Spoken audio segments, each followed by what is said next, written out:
សួស្តីបងប្អូនទាំងអស់គ្នាហ្នឹងហើយថ្ងៃមុន admin បានចេញវីដេអូតាក់ទងជាមួយនឹង Dialog Evo នេះគឺរបៀបគូរអគារ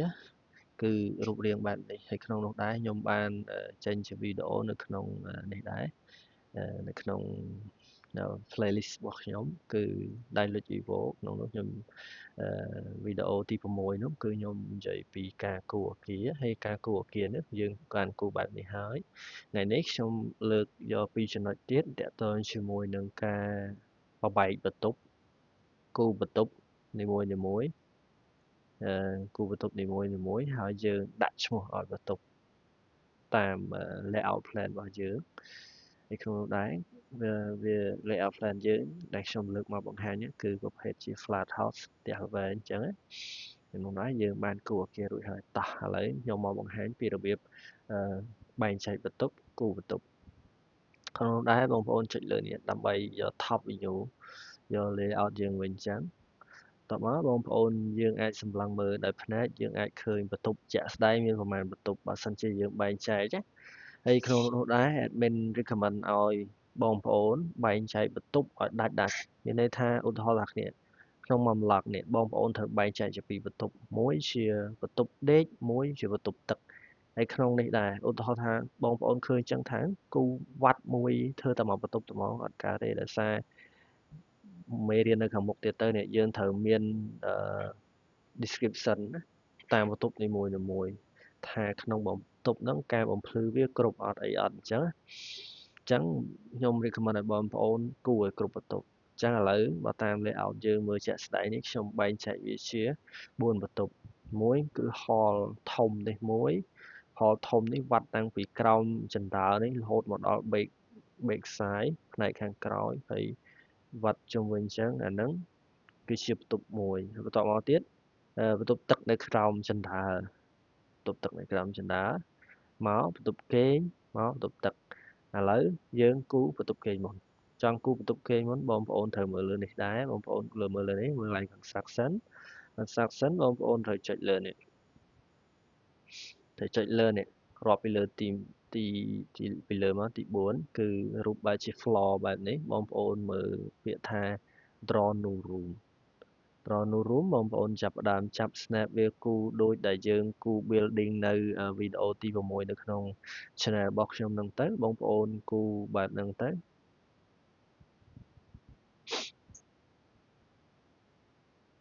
គូរតាមតំណើរដូចដែលយើងគូរកាលនៅក្នុង building ហ្នឹងទៅអូខេហើយ close បន្តមកទៀតបន្ទប់ទី2គឺបន្ទប់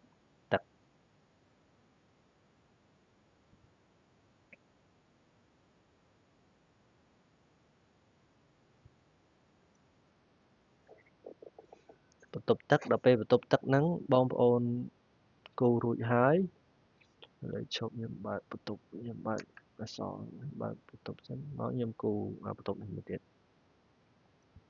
ខ្ញុំគូរបន្ទប់ទឹកក៏តាបន្ទាប់មកបានយកបន្ទប់ធំនៅខាងក្រៅនោះខលពីខាងមុខកន្លែងទទួលភ្ញៀវដល់បែកខាងក្រោយហ្មង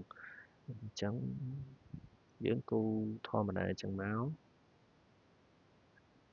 ហើយខ្ញុំចង់រំលឹកបងប្អូនឧទាហរណ៍ថាបើថា snap ឡើងនេះអត់ត្រង់អីចេះវាអញ្ចេះបងប្អូនអាចចុចនៅលើនឹងបានវាមាន snap ហើយអញ្ចឹង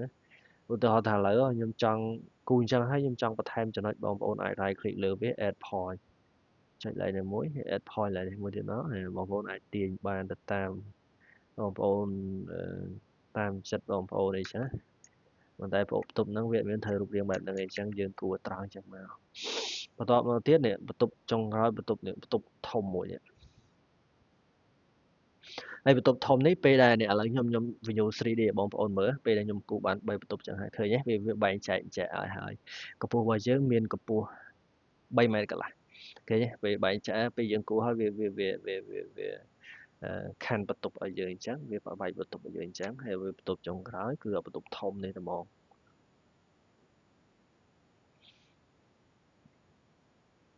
នៅក្នុងការគូរនេះដែរទៅមេរៀនខាងមុខទៀតខ្ញុំនឹងដល់មេរៀន fixture វិតអីខ្ញុំនឹងប្រាប់បងប្អូនពីការដាក់ material ការ import 3D material ចូលក្នុង Dialog Evo នៅក្នុងនេះដែរយើងក៏អាច import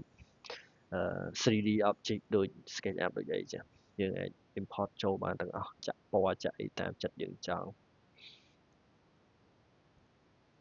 អានេះ admin ឲ្យ recommend ឲ្យគូអញ្ចឹងណាគូអញ្ចឹងចាំ staircase ចាំយើង add តាមក្រោយអត់បញ្ហាហើយតើតើ staircase stair អីហ្នឹងយើងអាចគូដល់ stair ក៏បានដែរកម្មចដាក៏បានដែរប្រកាន់ដៃប្រកាន់អីពេលដែលយើងកណនីទៅវាអត់មានផលប៉ះពាល់ច្រើនទៅដល់ការបំភ្លឺរបស់យើងឯង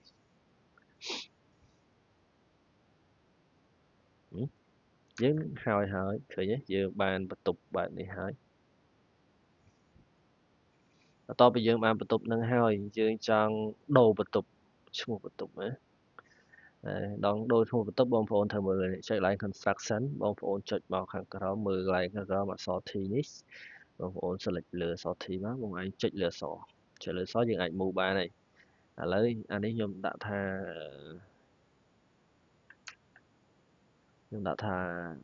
ឡង់ហ្នឹងចាស់ sorry ឡង់ដូរឲ្យហើយអានេះខ្ញុំដាក់ថា WC2 ខ្ញុំដាក់ថានេះ WC1 អានេះខ្ញុំដាក់ WC2 នេះបន្ទប់ទឹកទី2អានេះខ្ញុំដាក់ថាបន្ទប់ទឹកទី1បន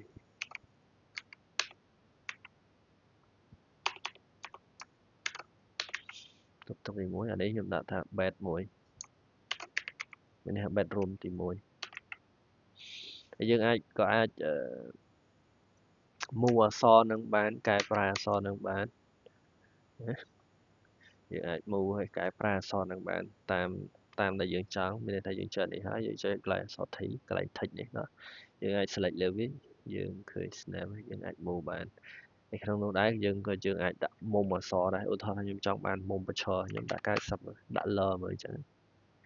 ទិសដៅវាអញ្ចឹងយើងមើល space កន្លែងណាដាក់ទៅសមអញ្ចឹងនេះយើងទាញកន្លែង slash ល្អអញ្ចឹង